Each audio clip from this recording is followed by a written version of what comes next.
Mes chers compatriotes, nous sommes ce soir le 31 mai 2021 et je voudrais revenir avec vous sur une ritournelle qui revient régulièrement à mes oreilles, qui est constituée de reproches à mon encontre, à l'encontre de l'UPR et plus généralement à l'encontre d'un certain nombre de responsables politiques qui se voient reprocher de ne pas vouloir faire d'alliance et d'avoir un ego démesuré.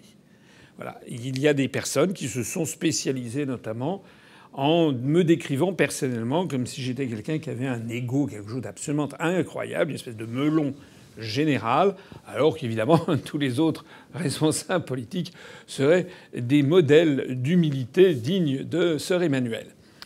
Alors, bon, faut prendre ça pour ce que c'est, mais par moments c'est un petit peu irritant, et je voudrais venir avec vous sur un tweet que j'ai vu aujourd'hui. Si je le signale, c'est parce que c'est pas le premier qu'il publie, venant d'un journaliste qui est un journaliste pour qui je l'estime, qui d'ailleurs m'a reçu une fois, qui est un journaliste courageux, même si je ne suis pas toujours d'accord avec ce qu'il dit. Il dit des choses quand même courageuses, c'est un professionnel. Je veux parler d'André Berkoff. André Berkoff sur Sud Radio, qui a publié ce matin un tweet qui dit ceci. Mitterrand avait gagné il y a 40 ans sur un programme commun. Si souverainistes et patriotes ne sont pas foutus de se rassembler d'ici quelques mois sur une même plateforme bicose leur tout à l'ego, qu'ils disparaissent en fumée dans une France définitivement déconstruite.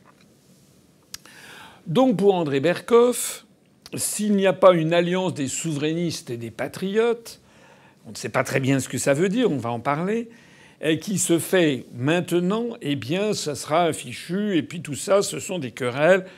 Il fait un jeu de mots, tout à l'ego, comme le tout à l'égout, comme si tout ceci n'était en fait que des querelles d'ego, de gens qui veulent être calife à la place du calife, mais qui au fond seraient tout à fait d'accord sur tout, sur simplement des points-virgules. Alors c'est de ça que je voudrais vous parler. Est-ce que il y a des querelles d'ego ? Moi je pense que oui, ça peut exister.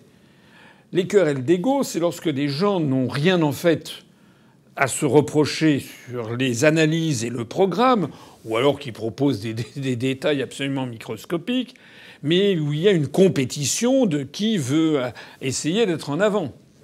Il me semble par exemple qu'on a des querelles d'ego chez les Républicains. Je n'ai pas, alors peut-être que je suis pas très spécialiste, mais entre Xavier Bertrand, Valérie Pécresse, Michel Barnier, Laurent Wauquiez, Muselier, etc., etc. Là-dedans, il y en a certains qui essayent d'être devant l'autre, mais là, ce sont des querelles d'ego. Ils sont tous pour l'Union européenne, pour l'euro, pour l'OTAN, pour Schengen, pour la CEDH. Pour tout, quoi, en fait. D'ailleurs, ça ne les sépare pas beaucoup de ce qu'il y a à En Marche. Voilà. Mais là où il n'y a pas de querelle d'ego, à mon avis, c'est lorsque les querelles sont fondées non pas sur une simple compétition personnelle, mais lorsqu'elles sont fondées sur une analyse et des programmes extraordinairement différents, voire opposés. Alors là, on ne peut plus parler de querelle d'ego. Là, on doit parler d'une querelle profondément politique. Et donc, lorsque André Berkoff dit souverainiste et patriote, il faut qu'ils s'unissent, mais il parle de qui exactement ?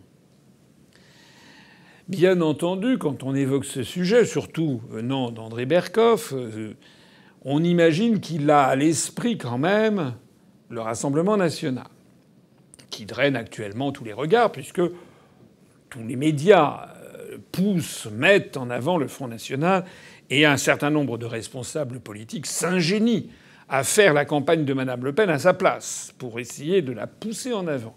Le dernier en date étant Jean-Christophe Lagarde de l'UDI, qui nous a expliqué, voici quelques heures, que Mme Le Pen, si elle est opposée au deuxième tour face à Emmanuel Macron, gagnera face à Emmanuel Macron. Donc Mme Le Pen est quand même dans une situation pour le moins confortable puisqu'elle n'a rien à dire et elle avance toute seule.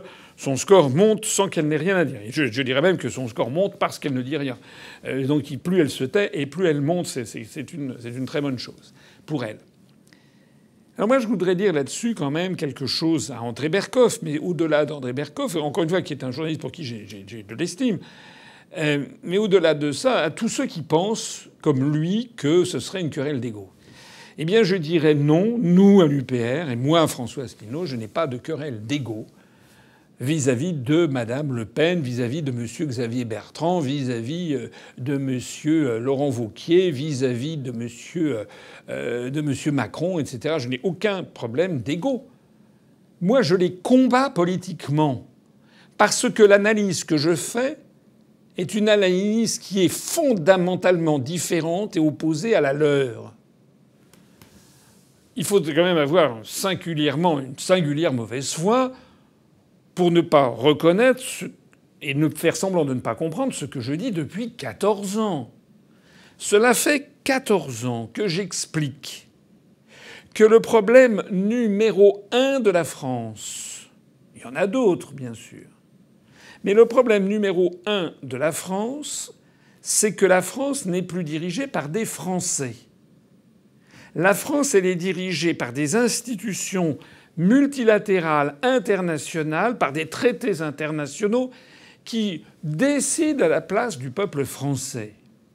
Et j'explique depuis 14 ans que tant que nous resterons dans l'Union européenne, dans l'euro, dans l'OTAN, dans Schengen et dans un certain nombre de dispositions de la Cour européenne des droits de l'homme, eh bien, on pourra voter pour Pierre, Paul ou Jacques.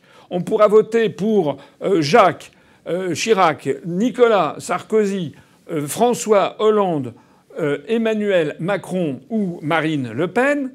On aura toujours la même politique. C'est ça que je dis.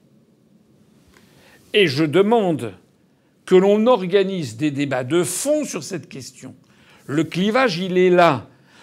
C'est le même clivage que celui qui prévalait en 1940. Excusez-moi, certains vont me reprocher de faire un point Godwin, mais le même clivage qu'entre Pétain et De Gaulle. Est-ce que l'on peut dire légitimement que De Gaulle avait une querelle, avait un problème d'ego vis-à-vis du maréchal Pétain? Certains l'ont dit. Dans les années 40 ou 41, il y avait des gens qui disaient « Oh oui, De Gaulle, ça n'est qu'un ambitieux ». Non. Non. Non. De Gaulle s'opposait à Pétain sur un sujet le plus important qui soit pour la destinée d'un peuple et d'une nation, c'est-à-dire sa souveraineté, son indépendance, son non-assujettissement à des forces étrangères. Donc, lorsque nous disons qu'il faut sortir de l'Union européenne, de l'euro, de l'OTAN, de Schengen et de la CEDH, et lorsque Mme Le Pen dit qu'il ne faut sortir ni de l'Union européenne, ni de l'euro, ni de l'OTAN, ni de la CEDH, ni de Schengen, eh bien c'est que nous avons affaire à un problème programmatique et analytique absolument fondamental et décisif, et tout sauf un problème d'ego. Ce que nous disons, c'est que si d'aventure Mme Le Pen était élue à l'Élysée, nous, on n'est pas de là à croire que ce serait la bête immonde qui arrive. Ça, c'est les ragots d'une gauche qui est aux abois parce qu'ils ne savent plus quoi dire.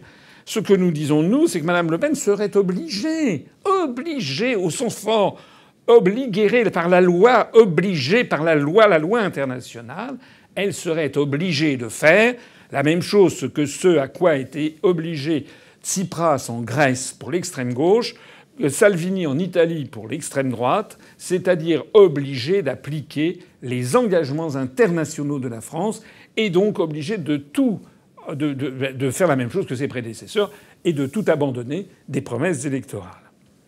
Donc ça n'est pas du tout un problème d'ego. Et j'avoue que je suis un petit peu énervé, un petit peu agacé de voir que certains ravalent le combat que nous menons à l'UPR depuis 14 ans, qu'ils le ravalent comme si c'était une simple plaisanterie de cour d'école. J'aimerais d'ailleurs savoir au passage André Berkoff, que j'apprécie, Et qu'est-ce qu'il penserait si je lui disais mais finalement qu'est-ce que vous apportez par rapport à Christine Kelly? Pourquoi vous vous rangez pas derrière? Est-ce que vous avez un problème d'ego avec Christine Kelly qui est sur CNews? Et si je lui disais mais finalement pourquoi Sud Radio ne fusionne pas avec TF1 ou avec BFM TV? Vous avez un souci d'ego puisque vous reprenez tous principalement l'AFP? Non. André Berkoff serait offensé. Il aurait raison de l'être parce qu'il me ferait valoir et il aurait raison de le faire valoir, eh bien que la ligne éditoriale de Sud Radio n'est pas identique à celle de CNews ni à celle de TF1. Voilà. Mais nous, c'est pareil. Nous, notre ligne éditoriale, c'est pas une ligne éditoriale, c'est une ligne politique. Nous, notre ligne politique, elle est différente. Et il est bien normal que l'on apporte ceci aux Français parce que ce dont je suis fier depuis 14 ans, c'est d'avoir apporté aux Français une analyse des événements qui rallie de plus en plus d'intérêt autour d'elle. Pour une raison simple, c'est qu'elle n'a jamais été démentie par les faits survenus depuis 14 ans. Je note d'ailleurs que, suite à ce tweet d'André Berkoff, j'ai vu qu'il y avait des commentaires. J'en ai vu un, notamment un certain Louis Lebray, que je ne connais pas, mais que je salue s'il voit ma vidéo, je ne sais pas qui c'est, qui a écrit très exactement ceci. Vous voyez la saisie d'écran que j'ai faite. Il a mis: le RN a choisi de confier sa monnaie, son budget, ses accords commerciaux, sa politique migratoire, la CEDH à l'Union européenne. Les trahisons arriveront en 6 mois, CF Tsipras. MLP, donc Madame Le Pen, n'est pas au niveau et son entourage non plus. Vendre son âme pour des strapontins, point d'interrogation. Voilà. Ça prouve que... Alors moi, j'aurais pas dit exactement dans ces termes, mais je suis fondamentalement d'accord avec ce qui vient d'être dit. J'ajoute que, bien sûr, je comprends ce que c'est que le choc de la politique et notamment la loi d'airain de l'élection présidentielle. Je le comprends. Mais la loi d'airain de l'élection présidentielle, elle se comprend en 2 tours. Il est très important qu'il y ait 2 tours. Il y a un premier tour, comme le dit le proverbe. Le premier tour, on choisit. Le deuxième, on élimine. Donc il est très important qu'au premier tour, l'UPR soit, et moi-même soyons présents au premier tour de l'élection présidentielle, comme au premier tour des élections législatives de 2022, pour apporter nos analyses aux Français qui, sinon, ne les entendent jamais. Moi, j'aimerais, et je le demande ici à André Berkoff, mais à travers lui, je le demande à tous les responsables des journalistes. Je pense à Christine Kelly, dont je parlais tout à l'heure, mais je pense également à tous les analystes politiques sur France 2, TF1, France Inter, France Info, RTL, Europe 1, etc., etc. Je leur demande d'essayer d'organiser, pour une fois, des vrais débats de fond sur le grand débat de notre époque. Le grand débat de notre époque, ça n'est pas le débat entre Thierry Mariani et Renaud Muselier. Ça n'est pas le débat entre Valérie Pécresse et Xavier Bertrand. Ça, ce sont des querelles d'ego.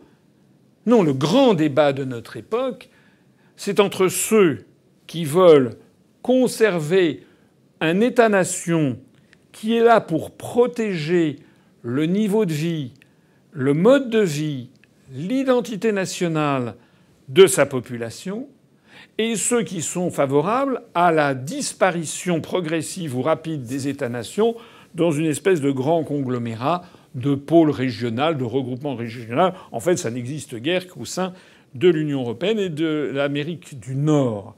Or, cette ligne de partage, elle met d'un côté les partisans de la sortie de l'Union européenne, et il y en a quand même quelques-uns maintenant en France, de droite comme de gauche ou comme l'UPR. Nous sommes le parti le plus ancien dans cette direction qui propose, et le plus développé, celui qui a le plus d'adhérents, celui qui a déjà présenté un candidat à la présidentielle, celui qui a fait le plus fort score aux élections européennes de 2019, etc., etc. Donc nous avons une forte avance sur les autres, et nous avons comme particularité d'être au-dessus du clivage droite-gauche, puisqu'il y a à l'UPR des Françaises et des Français qui sont venus de tous les horizons, de droite, du centre, de gauche, d'extrême droite, d'extrême gauche, parce qu'ils ont compris le point fondamental de notre époque. Voilà. Alors, il n'y a pas que ce tweet d'André Berkoff. J'ai vu, il y a des débats qu'on voit un petit peu dans les fils de discussion, etc. J'ai vu sur 20 minutes aujourd'hui un commentaire d'un certain ou d'une certaine Larry Flett, c'est évidemment un pseudo humoristique, qui nous dit en substance, vous le voyez à l'écran, en substance qui nous dit que s'il y a trop d'alliances entre des gens trop différents, trop des partis politiques, ça fait fuir les électeurs parce qu'ils pensent en fait qu'il n'y a plus aucune colonne vertébrale et que les candidats vont tout simplement à la soupe. Et donc ce Larry Flett regrettait le temps où il y avait le FN, le RPR, l'UDF, le Parti socialiste, le Parti communiste, Lutte ouvrière, où là, il avait le sentiment de savoir pourquoi il votait. Ce qui prouve, au passage, que finalement, on peut toujours tout critiquer. Si nous restons à vouloir défendre nos analyses et notre programme, certains vont dire « Oh là là là là, vous avez une querelle d'ego, un problème d'ego, vous êtes en train d'entraîner la France à la ruine ». Et si en revanche tout le monde s'allie, je ne sais pas quelle coalition, à ce moment-là, les électeurs diront « Attendez, vous allez tous à la soupe, je ne veux plus entendre parler de vous ». Voilà la situation dans laquelle on est. Alors, en conclusion, je dirais de tout ça que nous, ici à l'UPR, nous sommes des gens raisonnables. Personnellement, je ferai tout ce que je peux pour empêcher Emmanuel Macron d'être réélu, parce que je pense que cet homme est un désastre absolu pour la France. Et je considère également que malheureusement, il a des clones, c'est-à-dire que c'est pire que ce qu'était François Hollande, mais François Hollande c'était quand même pas grand-chose non plus. Et depuis, malheureusement depuis Charles de Gaulle, à chaque fois on a dégringolé d'un cran avec l'élection présidentielle. Donc moi je crains beaucoup une réélection de Macron, mais je crains aussi la réélection d'un clone. Je pense que les élections sont dans un petit peu moins d'un an. On n'est pas à préparer le deuxième tour. On en est pour l'instant même pas encore à préparer exactement le premier. On en est pour l'instant à se préparer à l'élection présidentielle et à essayer d'enrichir le débat public. On parle beaucoup en ces temps de vaccination de la nécessité prévue par la loi, le Code de la santé, que les gens qui se font vacciner doivent donner leur assentiment selon une formule consacrée qui est le consentement éclairé. C'est-à-dire, ils consentent à être vaccinés. Éclairés, ça veut dire ils ont bien compris ce dont il s'agit. Ils ont bien compris les avantages et les inconvénients. Mais moi, je voudrais que pour l'élection présidentielle de 2022, les médias participent au consentement éclairé des Français. Et le consentement éclairé des Français, ce ne sont pas des formules à l'emporte-pièce, c'est des débats approfondis sur le grand sujet du moment. Par exemple, si l'on reste dans l'Union européenne, dans l'euro, dans l'OTAN, dans Schengen, dans la CEDH, est-ce que le programme de Mme Le Pen, de M. Mélenchon, de M. Xavier Bertrand, de M. Macron, est-ce que les promesses qu'ils vont faire sont possibles ou pas? Et moi, je montrerai que ce n'est pas possible. Et c'est justement parce que je montrerai que ça n'est pas possible que probablement on ne me donne pas la parole et que l'on préfère entretenir les Français dans une espèce d'illusion et donc pour les obliger à donner leur consentement, mais un consentement qui n'est pas éclairé, qui est un consentement vicié.